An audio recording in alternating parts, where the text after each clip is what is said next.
नमस्कार और स्वागत है आपका आज के वीडियो में। बर्थ चार्ट एनालिसिस के जो सीरीज़ है, उस सीरीज़ में आज जो हम कुंडली लेने वाले हैं वो आमिर खान की कुंडली है।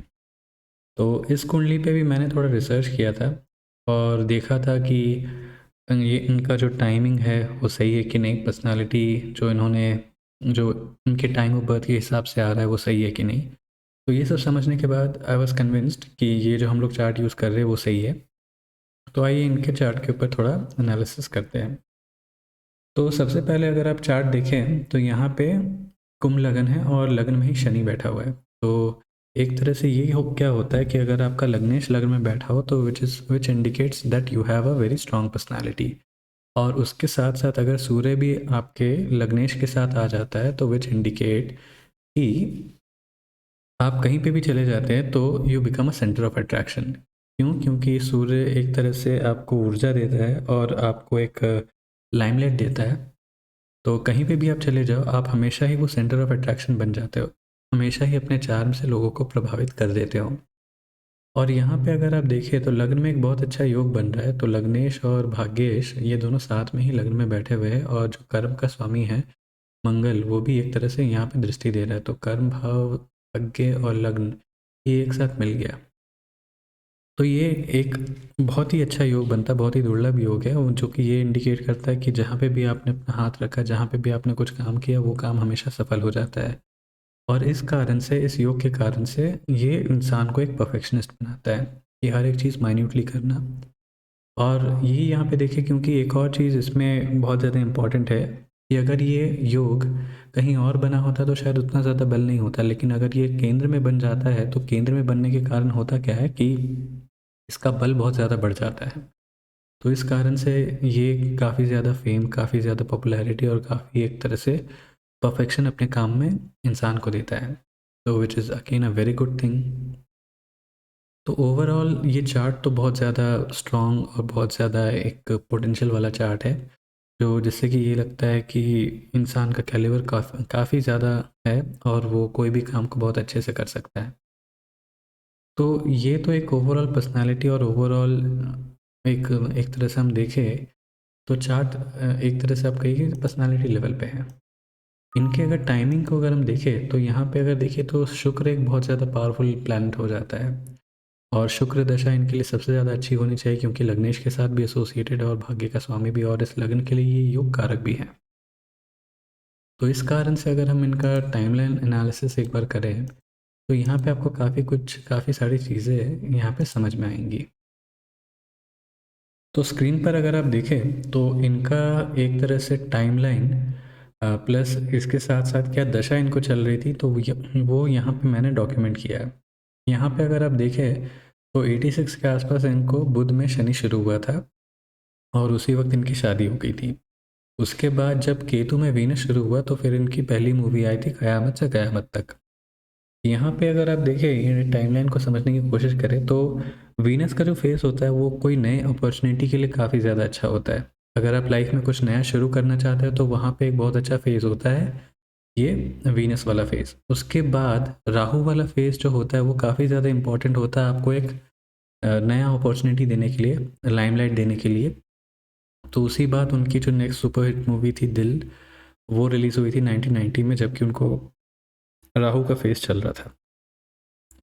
इसके बाद अगर देखें तो बाकी सारे मूवीज़ तो ठीक है, टाइम टू टाइम इनकी आती रही, हिट हो गई। उसके बाद लेकिन जैसे इनको शुक्र की महादशा शुरू हुई, शुक्र की जो 20 साल की महादशा थी ये इनके लिए काफ़ी ज़्यादा लकी थी। एक चीज़ हमने इनके चार्ट में भी देखा था कि जो शुक्र का जो प्लेसमेंट है वो काफ़ी ज़्यादा अच्छा था। तो ऑब्वियस है कि शुक्र अगर इतना अच्छा राजयोग बना रहा है लग्न में बैठ करके तो एक अच्छा फल तो उसको देना ही था। तो इस कारण से अगर शुक्र का अगर हम ये देखें कि उसके दशा में क्या कुछ हुआ, तो यहाँ पे देखिए कि जैसे ही ये दशा शुरू होता है एक के बाद एक हिट मूवीज़ आने शुरू हो गई थी।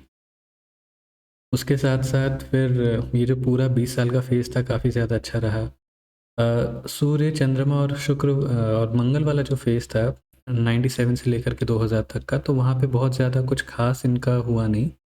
लेकिन जैसे वीनस और राहु वाला फेज़ आया तो ये काफ़ी अच्छा फेज़ होता है आपको लाइमलाइट देने के लिए, मटेरियलिस्टिक गेन के लिए काफ़ी ज़्यादा अच्छा होता है। और ये मैंने अपने पिछले वीडियोस में भी बताया था कि ये एक ऐसा फेज़ होता है जो कि आपके करियर को पूरी तरह से चेंज करके रख सकता है। तो ये एक फेज़ इनके लिए काफ़ी अच्छा था जहाँ पे दिल चाहता है और लगान मूवी रिलीज़ हुई थी और काफ़ी ज़्यादा पॉपुलैरिटी इन दोनों मूवीज़ से इनको मिली थी। लेकिन इसी वक़्त इनका डिवोर्स भी हुआ था।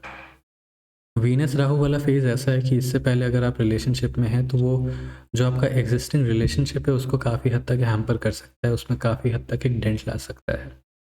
तो इस कारण से और ख़ास करके ये मैंने बताया था कि इसका जो पहला 2 साल है वीनस राहु फेज़ का, वो काफ़ी ज़्यादा टॉक्सिक होता है, काफ़ी ज़्यादा प्रॉब्लमेटिक होता है और जो उसका आखिरी का साल होता है वो काफ़ी रिवॉर्डिंग होता है।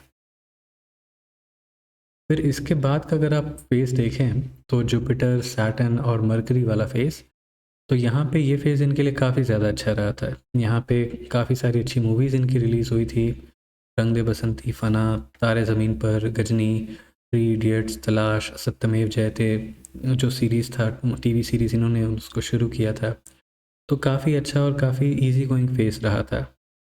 एक और चीज़ अगर आप नोटिस कीजिए तो जब इनका सूर्य में राहु शुरू हुआ था, तो राहु का जैसे मैंने आपको बताया कि ये आपको मटेरियलिस्टिक गेन तो दे देगा, लेकिन उसी वक़्त इनकी मूवी पीके रिलीज़ हुई थी और पीके जैसे रिलीज़ हुई थी उसके बाद आपको भी पता है कि उसको लेकर के काफ़ी ज़्यादा कंट्रोवर्सीज़ हुई थी। काफ़ी लोगों ने उसको नापसंद किया था। फ़िल्म भले ही क्रिटिकली बहुत ज़्यादा उसने अच्छा एक तरह से अचीव कर लिया था, लेकिन ऐसे लोगों ने उसको काफ़ी ज़्यादा क्रिटिसाइज़ किया था और उसके बाद अगर ये आप फ़ेज़ देखें, उनको क्या फ़ेज़ चल रहा था उस वक़्त, तो यहाँ पे अगर आप देखेंगे तो 2014 के एंड में पीके मूवी रिलीज़ हुई थी और इसी वक़्त जा कर के यहाँ पे एक तरह से इन्होंने पीके मूवी रिलीज़ किया था। तो काफ़ी कंट्रोवर्सीज़ हुई, काफ़ी ज़्यादा इश्यूज़ भी हुआ और उसके बाद इनका जो एक स्टेटमेंट आया था कि उनको अब इंडिया में डर लगने लगा है और वो कोई और जगह देख रहे हैं अपने लिए सेटल होने के लिए, तो वो भी इसी टाइम के आसपास आया था, जिसके कारण काफ़ी ज़्यादा नेगेटिव कंट्रोवर्सीज़ भी हुई थी इनके लिए।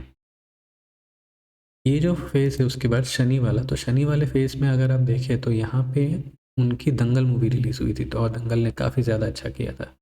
लेकिन उसके बाद का जो फेज़ है, ठग्स ऑफ हिंदुस्तान आया और बाकी कुछ और मूवी जैसे सुपरस्टार कोई एक था, मूवी नाम से मैं भूल रहा हूँ, वो भी इसी टाइम के आसपास रिलीज़ हुई थी, जो कि बहुत ज़्यादा एक तरह से अच्छा रहा नहीं था।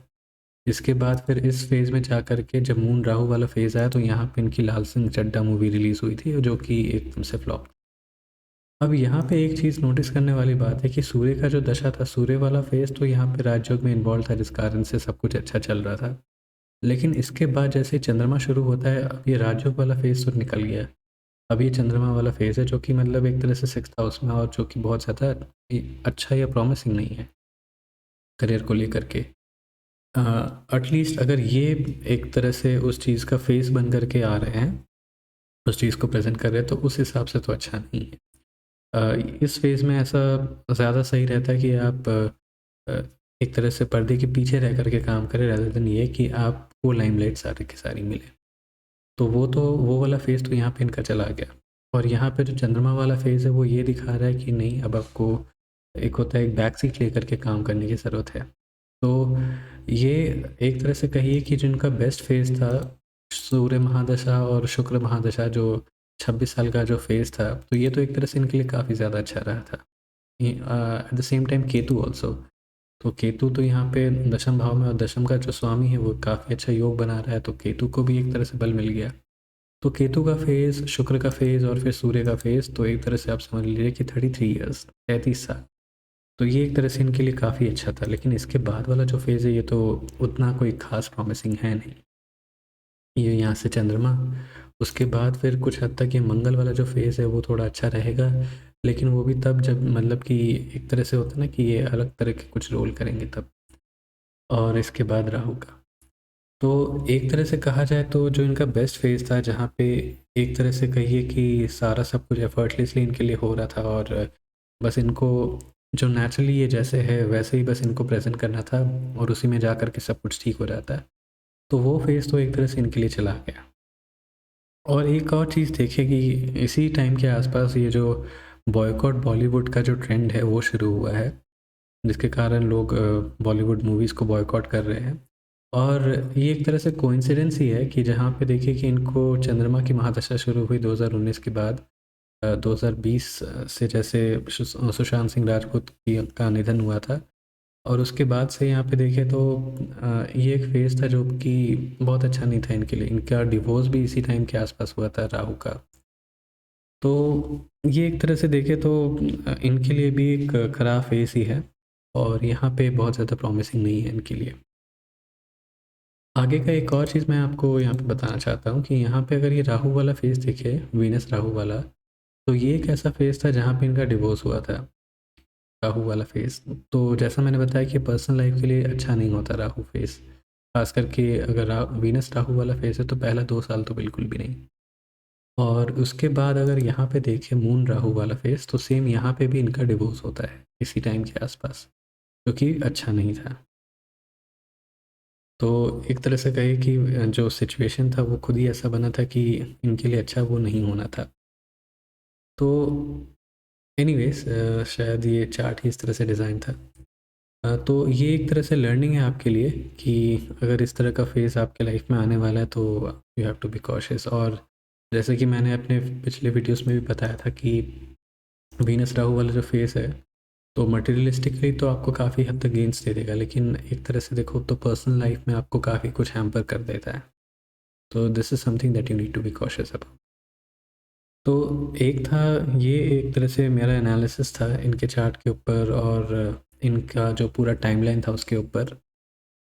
Let me know how you like the video and let me know what you want to see next in the bar chart analysis series. तो जैसा हो आप कमेंट कीजिए और मुझे बताइए। I see you in the next video. Thanks for watching and bye.